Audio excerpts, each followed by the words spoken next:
নতুন ধরনের জিনিসটা ওইটা আবার বর্ষার শেষে ওই মাটি ওইটুকু এটা পর্যাপ্ত পরিমাণে দরকার না। ফ্ল্যাট ফিউজ যখন হবে আস্তে আস্তে ধরেন যে ওই যে স্টাডিতে যে 100 কত কিলোমিটার যেন কতগুলো 119টা ফ্ল্যাট ফিউজের প্রস্তাব করা আছে, তো সেগুলি একবারে করতে গেলে তো অনেক টাকার বিষয়। আস্তে আস্তে আমরা পর্যায়ক্রমে ফেজ বাই ফেজ প্রকল্প নিচ্ছি আর কি।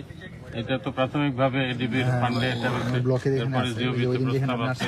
তারপরে আমাদের এলাকায় একটা সমস্যা আছে স্যার, যে নদী ভাঙ্গন অনেকগুলা গ্রাম বিলুপ্তর পথে, মানে অলরেডি বিলুপ্ত হয়ে যাচ্ছে। এই যে যেটা এটার পারে পারে যে গ্রামগুলো আছে, গ্রামগুলো অনেকগুলা গ্রাম বিলুপ্ত হয়ে গেছে। সেগুলোতে এরকম প্রোটেকশন দিলে হয়তো হতে পারে না, একবারে নদী তাও কষ্ট মানে খাড়া একদম কষ্টলির জন্য বস্তা ফেলছে দেখলাম। এই ধরনের প্রোডাকশন ওয়াল দিতে হবে। প্রায় 5 কিলোমিটার মতো আমাদের অনেক গ্রাম চলে গেছে, অনেক গ্রাম। আমার নিজের সদর গ্রাম, আমি যেটা থাকি এটা অর্ধেক চলে যাচ্ছে। জরুরি কাজ দিয়ে আমরা যতটুকু না, এখানে এত গ্রাম যাওয়ার তো কথা না, চলে যাচ্ছে। বর্ষাকাল হলে আপনার পানি ঢেউয়ে আর আপনার যে ভাঙ্গা পড়ে যায়। খাল তো খালের জায়গায় আছে, নদীর জায়গায় আছে।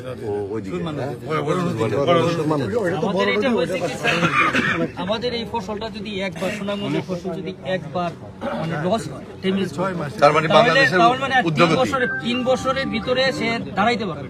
এটা হলো অঞ্চলের মানুষ দিন দিন, কিন্তু এই জন্যই আমার মনে হয় সরকার তো এই আরো বিশেষ নজর দিতে হবে। এটা বিশেষ নজর দিতে হবে। স্যার এইদিকে সবচেয়ে বেস্ট হইলো ওই যে রাস্তাটা আমরা দাঁড়াইছি, যে রাস্তাটা আমরা দাঁড়াইছি, এইভাবে যদি পুরা অঞ্চলটা আমরা দিয়ে দিতে পারি আর পানিটা অনেক দিক থেকে কাজ হবে, গাড়ি সময় মতো আবার বাইরে হতে পারে, তাহলে স্থায়ী ভাবে আমরা মিনিমাম ছোট গাড়ি, বেশি বড় গাড়িতে আবার এই চলা মুশকিল।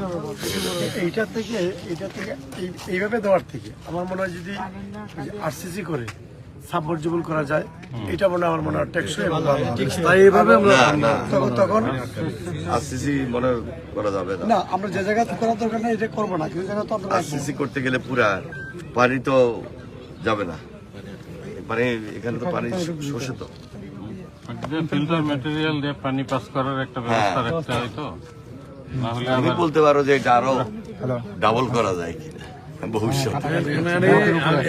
রাস্তা কিন্তু এইটাই চলবে, তবে পানি আসা যাওয়ার ব্যবস্থা থাকতে হবে। আচ্ছা, যখন সময় পানি বাইরে আমরা ওই যা আরো একটা স্পটে যাই। এইভাবে গেলে তো আর মাটি লাগাতে পারে।